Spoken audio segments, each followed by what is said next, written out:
বিসমিল্লাহির রহমানির রহিম। প্রিয় শিক্ষার্থী, কেমন আছো তোমরা? আশা করি তোমরা ভালো আছো, নিরাপদে আছো, সুস্থ আছো। তো আজকে আমি ব্যাংক সমন্বয় বিবরণ ব্যাংক সমন্বয় বিবরণের রাজশাহী বোর্ড 2019-এর প্রশ্নটি সমাধান করাবো।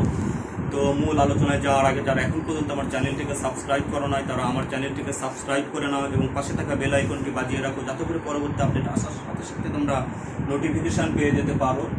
তো আমরা ব্যাংক সমন্বয় 2019 সালের রাজশাহী বোর্ডের অঙ্কটি করাবো। তো বোর্ডের প্রশ্ন করানোর একটি উদ্দেশ্য, সেটা আমি বলি যে বোর্ডের প্রশ্নগুলো তোমরা বইয়ের পিছনে পেয়ে যাবে এবং বোর্ডের প্রশ্নগুলো সকল বইতে একই থাকে। এই জন্য বোর্ডের প্রশ্নগুলো করানো হইতেছে। এর আগে আমি ঢাকা বোর্ড 2019 করিয়েছি। তো আমরা মূল আলোচনায় চলে যাওয়া যাক। তো আমি প্রশ্নগুলো পুরো না পড়ি। ক নাম্বারে বলেছে যে ইস্যুকৃত চেক ব্যাংকে উপস্থাপিত হয়নি, এর পরিমাণ নির্ণয় করো। অর্থাৎ কত টাকার চেক ইস্যু করা হয়েছে কিন্তু ব্যাংকে উপস্থাপিত করা হয়নি, সেই পরিমাণ নির্ণয় করতে বলেছে। তো এরকম আমরা এন্ট্রিগুলো করলে এরকম একটা এন্ট্রি পাই, সেটা 6 নম্বর ক্রমিক নাম্বার। তো সেটার আগে আমাদের ছক করে নিতে হবে ক্রমিক নাম্বার বিবরণ, টাকা আমরা ছক করে নিব।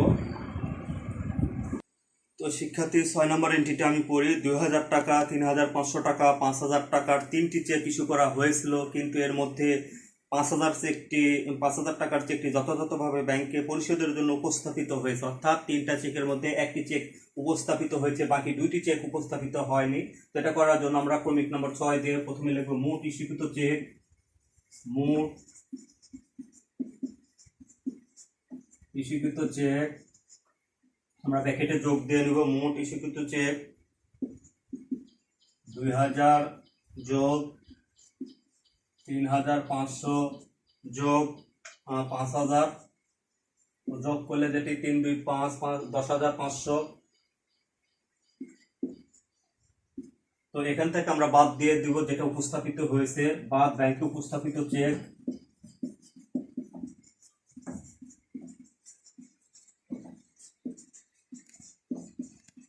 তো ব্যাংকে উপস্থাপিত চেক যেটি উপস্থাপিত হয়েছে সেটি 5000 টাকা। তো বাদ দিয়ে দিলে যেটি থাকে 5500 টাকা। হ্যাঁ, এটি হলো ব্যাংক উপস্থাপিত হয়নি। আমরা আগে শিরোনাম দিয়ে দিয়েছি, এভাবে রাখলে হবে। তো এটি ছিল ক নাম্বার। শিক্ষার্থী, আমাদের খ নাম্বার করণীয়। খতে যেটি করতে বলেছে সেটি হচ্ছে 2 3 4 5 নং দফাগুলো জাবেদা দাখিলা দাও, ব্যাখ্যার প্রয়োজন নাই। অর্থাৎ ব্যাখ্যা ছাড়াই আমাদেরকে জাবেদা দিতে বলেছে। তো 2 নম্বর এন্ট্রি যেটি রয়েছে সেটি ব্যাংক কর্তৃক পাওনাদার শাহনাজকে 2000 টাকা পরিশোধ করা হয়েছে, যা নগদান বইতে লিপিবদ্ধ হয়নি। অর্থাৎ পাওনাদার শাহনাজকে পরিশোধ করলে পাওনাদার হ্রাস পাবে। তো পাওনাদার শাহনাজ ডেবিট হবে আর ব্যাংক হিসাব ক্রেডিট হবে। পাওনাদার ব্র্যাকেটে শাহনাজ হিসাব ডেবিট, ব্যাংক হিসাব ক্রেডিট।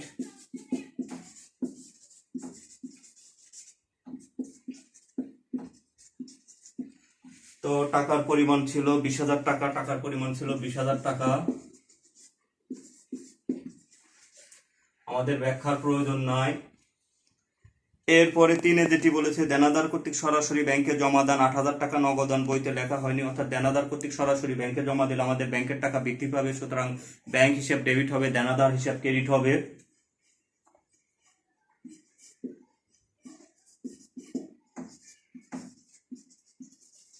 ব্যাংক হিসাব ডেবিট,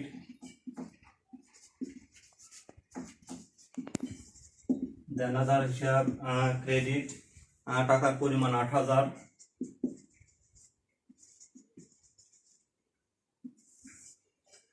তিনের পরে যেটি করতে বলেছে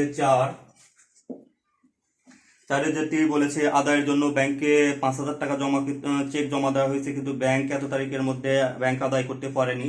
অর্থাৎ এক্ষেত্রে যে জাবেদাটি হবে, ব্যাংকে আদায়ের জন্য জমা দিলে আমাদের ব্যাংক হিসাবকে ডেবিট করা হবে, সুতরাং ব্যাংক হিসাব ডেবিট হবে আর দেনাদার হিসাব ক্রেডিট হবে।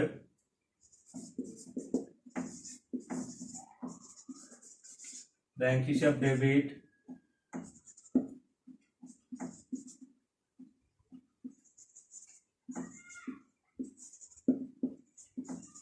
দেনাদার হিসাব ক্রেডিট। টাকার পরিমাণ 5,000।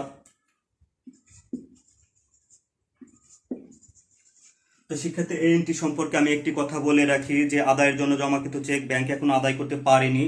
এখানে কিছুটা মতভেদ রয়েছে। তো বেশিরভাগ রাইটার যেটি ফলো করেছে সেই হিসাবে আমি এটি জাবেদাটা দিয়েছি। আমি দুই একজন রাইটার দেখেছি তারা এই জাবেদাটি দেয়নি, শুধু লেখছে নগদান বইতে লিপিবদ্ধ আছে বিধায় জাবেদা হবে না। কিন্তু আমি অনেকগুলো বই ফলো করেছি, সেখানে দেখেছি বেশিরভাগ বইতে যেটা করা হয়েছে সেই অনুযায়ী আমি এই জাবেদাটি দিয়েছি। এরপরে আমাদের 5 নং দফায় বলেছে, 5 নং দফায় ব্যাংক কর্তৃক মঞ্জুরিকৃত সুদ 2500 টাকা নগদান বইতে লেখা হয়নি। অর্থাৎ ব্যাংক সুদ মঞ্জুর করলে আমাদের ব্যাংক হিসাব বৃদ্ধি পাবে, সুতরাং ব্যাংক হিসাব ডেবিট হবে। ব্যাংক সুদ কারবারে আয়, সুতরাং ব্যাংক সুদ ক্রেডিট হবে। তো জাবেদা যেটা হবে ব্যাংক হিসাব ডেবিট,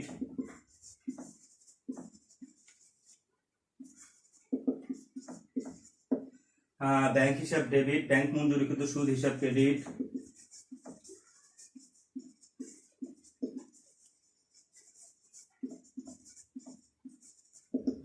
ব্যাংক মঞ্জুরকৃত সুদ হিসাব ক্রেডিট হবে। তো টাকার পরিমাণ আমাদের 2500 টাকা।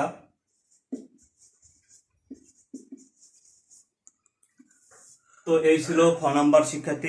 এরপরে গ নাম্বারে যেটি করতে বলেছে, গ নাম্বার আমাদের 2018 সালে 31শে ডিসেম্বর তারিখে মিশু ট্রেডার্সের ব্যাংক সমন্বয় বিবরণী তৈরি করতে বলেছে। তো আমরা ব্যাংক সমন্বয় বিবরণী ছক করে নেব। তো শিক্ষার্থী আমরা ছক করে নিয়েছি মিশু ট্রেডার্স ব্যাংক সমন্বয় বিবরণী 31শে ডিসেম্বর 2018। তো শিক্ষার্থী একটি কথা বলে রাখি, এটা একক জের পদ্ধতি কিছু বলে না। তারপরে এমনি বুঝতে হবে যে একটি জের দেওয়া আছে। নগদান বই মোতাবেক ব্যাংক জমার উদ্বৃত্ত দেওয়া আছে আমাদের 40,000। তো আমরা অর্ধেকের যোগ লিখবো, আবার অর্ধেক থেকে বিয়োগ লিখে রাখবো।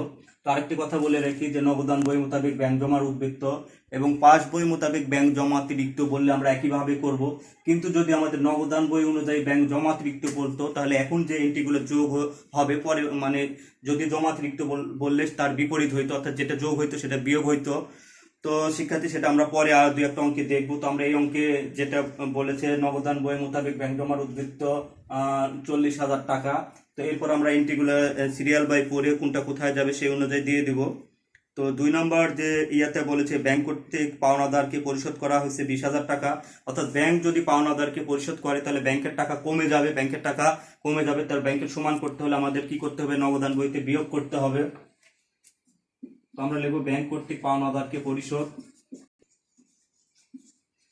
ব্যাংক কর্তৃক পাওনাদারকে পরিশোধ। আমাদের টাকার পরিমাণ ছিল 20,000 টাকা।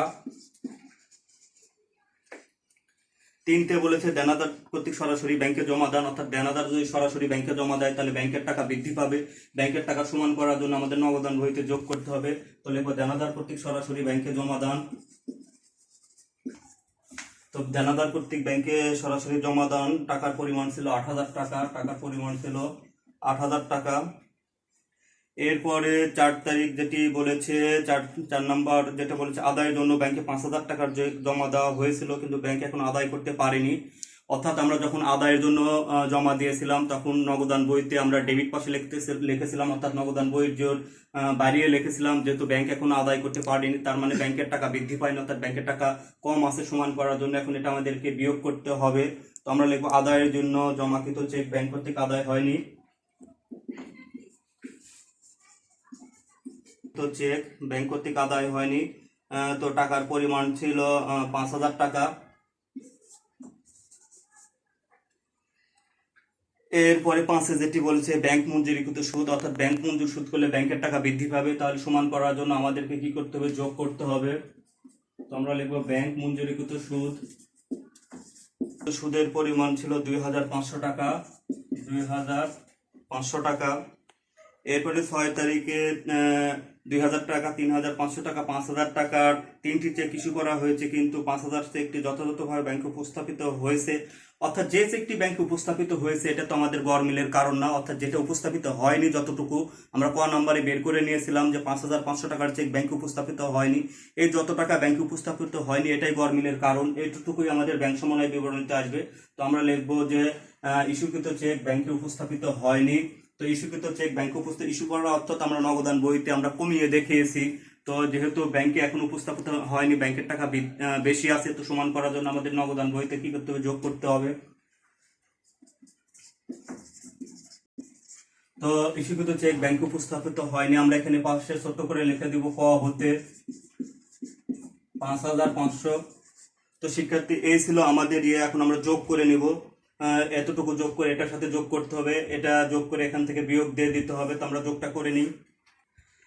তো শিক্ষার্থী এখন পর্যন্ত যারা আমার চ্যানেলটিকে সাবস্ক্রাইব করো নয় তারা অনুগ্রহপূর্বক আমার চ্যানেলটি সাবস্ক্রাইব করে নাও এবং পাশে থাকা বেল আইকনটি বাজিয়ে রাখো, যাতে করে পরবর্তী আপডেট আসার সাথে সাথে পেয়ে যেতে পারো।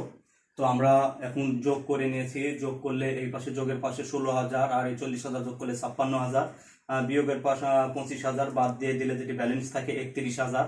তো আমরা এখানে লিখেছি নগদান বই মোতাবেক ব্যাংক জমার উদ্বৃত্ত। জাস্ট এখানে আমরা চেঞ্জ করে দেবো। এখানে নগদান বই থাকলে এখানে পাস বই হবে, এখানে পাস বই থাকলে এখানে নগদান বই হবে। এখানে যেহেতু নগদান বই আছে আমরা এখানে লিখবো পাস বই মোতাবেক ব্যাংক জমার উদ্বৃত্ত। তো এই ছিল আমাদের পুরো অঙ্ক। তো শিক্ষার্থী সবাই ভালো থাকবে, সুস্থ থাকবে, নিরাপদে থাকবে। ধন্যবাদ সবাইকে।